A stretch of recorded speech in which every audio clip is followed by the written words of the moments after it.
Olá pessoal, sejam muito bem-vindos. E no vídeo de hoje, nós vamos analisar uma investigação de falha numa paleta, numa turbina de contrapressão, que foi observada após somente um ano de operação, ou seja, a máquina era nova.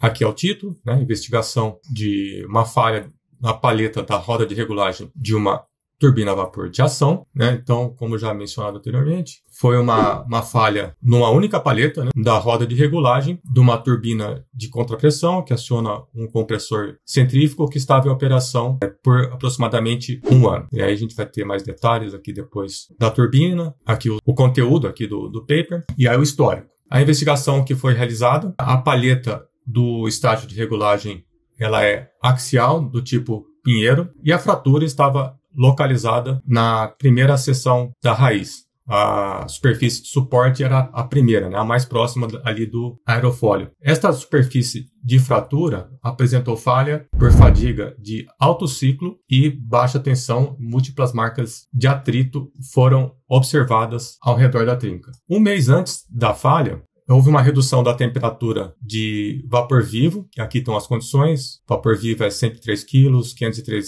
graus Celsius, uma contrapressão bem alta, de 45 kg. Então, essa redução aqui de 500 graus Celsius para 410 durou aproximadamente 20 minutos e voltou aos patamares anteriores em aproximadamente 30 minutos. O efeito dessa alteração da temperatura de vapor vivo foi estudado numa análise de elementos finitos.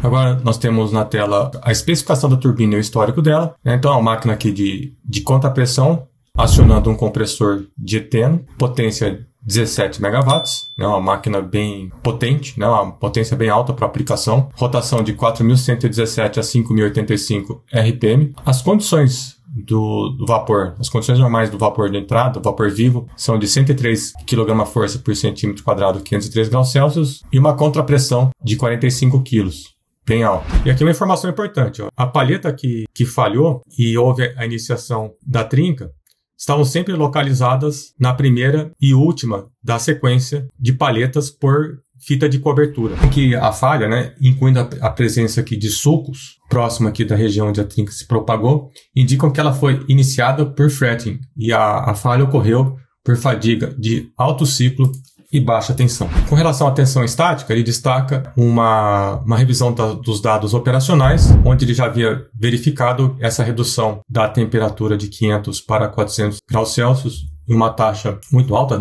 ocorreu em somente 20 minutos. Isso poderia estar associado à falha ocorrida. Mas a sequência de abertura das válvulas de regulagem é diferente nessa turbina em relação a uma outra máquina que também está na mesma planta, onde essa possui 2 pulsos por rotação em função da sequência de abertura de válvulas e a outra possui somente um. Então, o autor resolveu dar um pouco de atenção a esse fato para ver se está relacionado com a falha.